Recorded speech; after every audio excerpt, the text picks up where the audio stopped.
One of the most important skills for traders, whether you are day trading, swing trading, or you're just a long-term investor, is finding stocks in play. These are stocks that are moving, they are catching attention, and they are the stocks that are going to create the best opportunity for profit for you as a trader. But here's the thing. Every single stock that you see is not worth your time.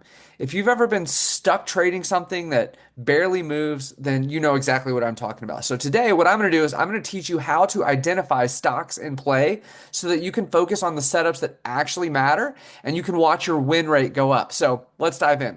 First, let's talk for just a second about what do we mean by stocks in play. These are stocks that are going to be moving with purpose and strong momentum. So stocks in play are usually going to have three characteristics behind them. The first is going to be these are going to have a higher than normal relative volume. So they're trading with significantly more volume than an average trade. Second, they are going to have a catalyst behind them. So there's going to be a reason that these things have volume. There's going to be a reason that these stocks are moving. There's going to be things like news or earnings or even maybe a sector wide trend or something like that. And then finally, you're going to have a technical setup there too. So these are stocks going to be breaking key levels, or they're going to be moving off of support or resistance in a way that creates an opportunity for you as a trader. So trading stocks in play is about playing the probabilities that are in front of you. And the beautiful thing about this is it's never boring. You're working with setups that have potential to deliver clear results, actionable opportunities, and you're trading something new every single day. Here's why stocks in play matter, okay? Stocks in play matter because they're going to give you a higher probability of follow through. These are stocks that already have attention from a lot of people and potentially even hedge funds and banks and things like that. And so there's a reason for the attention that they have. What a lot of people try to do is they try to make all of their money on technical setups alone. And so there are a lot of videos out there that talk about technical setups. And technical setups tend to work out more often than they don't, or they wouldn't be well known, they wouldn't be documented, there wouldn't be so many people talking about them. But the beautiful thing about trading stocks in play is they increase the probability of your technical setup playing out even more than just the technical setup itself. So when you just trade technical setups, there are lower probabilities than when you're trading something in play. And if you're trading the same thing every day, a lot of times there are a lot of days that you're just sitting on your hands doing absolutely nothing. But what if you could minimize the losses that you take from choppy days where you're sitting there trying to overtrade because you keep thinking that you see a setup taking place or you're trading things with a lower probability? What if you could reduce those down and you could actually have more success and a lower probability of experiencing a choppy day in your trading? This is where stocks in play absolutely outperform trading the same thing every day. I'm telling you, the people who are trading stocks in play are far, far more consistent on a daily basis and they have larger wins than people that are trading the same ticker every single day. The other opportunity that stocks in play give you is they give you volatility. The movement that takes place when you're trading a stock in play has a lot of profit potential behind it.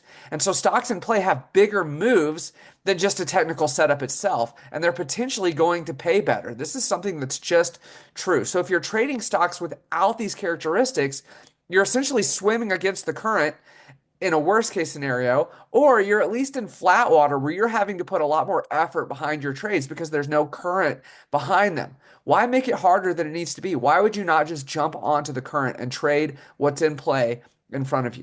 So let's get into the practical part of this now. How do you actually find stocks in play? Here are the three steps that I use every single day to do this. The first thing I'm going to do is I'm going to check relative volume. So what I'm looking for particularly are stocks that are trading at least 40% of their average daily volume in the first few minutes of the day. That's what I'm looking for day trades. Or I'm looking for stocks that are double their daily average volume in the pre-market and have gapped up. Those are going to be on my radar, and those are going to be the things that I'm watching the most. And the way you can find these things is you can find scanners all over the internet. There are tools like FinViz. Your broker probably has a scanner as well where you can find the information that you're looking for here. So I'm looking for high relative volume. And then after I find something with high relative volume, I'm looking for a catalyst. The question you need to ask yourself when you see high volume coming into the market or into a particular ticker is, why is the volume so high? Why is this stock moving? Is there a reason behind this move? If there's not, just take it off your list. But this could be something like earnings, like a good earnings report or good forward guidance. This could be news about a new product or something like that. This could be analyst upgrades. Or if you're trading like the indexes like SPY or QQQ, this could even be data drops from the federal government that happened in the pre-market or midday. Or it could be someone like the federal chair speaking, things like that. So one example would be like this ticker right here that you'll see on the screen. This had a positive phase one trial, and the results are that in the pre-market, it was up 50% on the day with very, very high volume compared to how much it normally trades. This would be a stock in play for the day as you're going into open. And then the final thing that you're going to do after you found something with high relative volume and you found something with a catalyst is you're going to assess the technicals. Where is this stock sitting right now on the chart? So the technicals matter. The patterns that you've learned matter, but they matter more when there's a catalyst and volume behind the move. So you're going to be looking at things like, did this stock like break a support level and now there's nothing above it? We're looking at potential new all-time highs on this play. Or did this stock gap up into a resistance level? And now I'm waiting to see if it breaks higher or if it's going to get rejected and continue lower. Those are the things that you're looking for.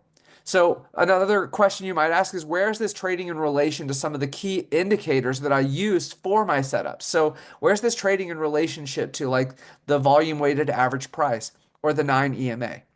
So those are the things that you're going to look for. And after you've identified them, let's talk about how this applies to different trading styles. All right, so if I'm day trading, then my focus is going to be on the intraday momentum behind these moves. So I'm going to be looking for stocks with high pre-market volume, a strong catalyst, and I also like to look for things that have gapped up or down. And so, for example, if a stock is gapped up at least 4 or 5% on earnings with high volume, that's often a great candidate for me for day trading. I love trading earnings. I love finding trend days on earnings. And so my go-to trades on something like that are going to be things like the slingshot, the unstoppable open, the back through opening price, or even the bread and butter breakout trade. These are all things that I teach in my community. But I'm looking particularly for those things, and then I'm going in to use the setup that I am trading. If I am looking at potential swing trades, then what I'm looking for is, after I've seen the news and after I've seen the relative volume, I want to know where it has closed on the day. So I want to know, has this closed in the top third of its daily range, in the top third of the candle for the day? Because if that happens, this shows that there was a lot of strength behind the move and there's a lot of continuation behind the move as well. And so what that's going to do is that's going to put it on my radar for the next 2 or 3 days for swing trading setups. And what I'm usually watching for is for a small cap gap trade opportunity on this, which I teach for free. You can find in different places on the internet. It should be uploaded to this YouTube channel soon as well. And then if I'm long-term investing, what I'm looking for is, I'm using the same principles to identify stocks that are gaining attention for fundamental reasons like new projects or products, market leadership, consistently good earnings over time. And then what I can do is, you can actually look for dip buying opportunities. Maybe the stock sells on some news that's really not that bad news, or it's not that significant. And now I can get that stock on sale, or I can even sell puts on that to get an even better price and a higher premium on my contracts. Or you can also use those opportunities when the stock pumps on good news as a time to sell and take profit off the table, or even to sell some covered calls at a higher and more safe strike price for more money. Okay, so now that you know how to find stocks in play, here's how to get really good at them. All right. The first thing I want to encourage you to do is practice spotting these things. Use the principles that I've taught in this video to find 1 to 2 stocks in play each day. Almost every day in the market, there are at least going to be a handful of stocks in play. I like to do this in the pre-market every single morning. And once you get good at this, you'll realize, man, I wish I was doing this all along. And to prove that, I want you to track your results. If you're paper trading or trading with small size or whatever, track your results and write down what worked, what didn't, what you learned. And then if you really want to take your trading to the next level, I would encourage you to look into the Legacy Profits Club community. If you want to master the skill, we have a Profits Club where we give you access to full breakdowns of all of the strategies that I use to make consistent income and that others in the community are using on a regular basis to make consistent income. I give daily trade ideas, live coaching to help take your trading to the next level. I'm going to show you exactly how I trade these setups and how myself and our members are getting incredibly consistent results. I go through stocks in play the night before or in the pre-market, depending on which tier of the club that you're in. The link is in the description. There's a 7-day free trial, so you can try it out risk-free. Let's make that happen. All right. So finding stocks in play is one of the most valuable skills that you can develop as a trader. It's the difference between just chasing noise or sitting on your hands being bored all day, hoping that just something happens, and trading with a purpose. And so if you found this video helpful, hit that like button, hit that subscribe button. Let me know in the comments what stocks you're watching this week. And if you are ready to take your trading to the next level, I would encourage you to click the link below, join the Legacy Profits Club, and together we will build your confidence, we will sharpen your skills, and we will create the freedom that you deserve from the market. Thanks for watching. Now go out there and crush it.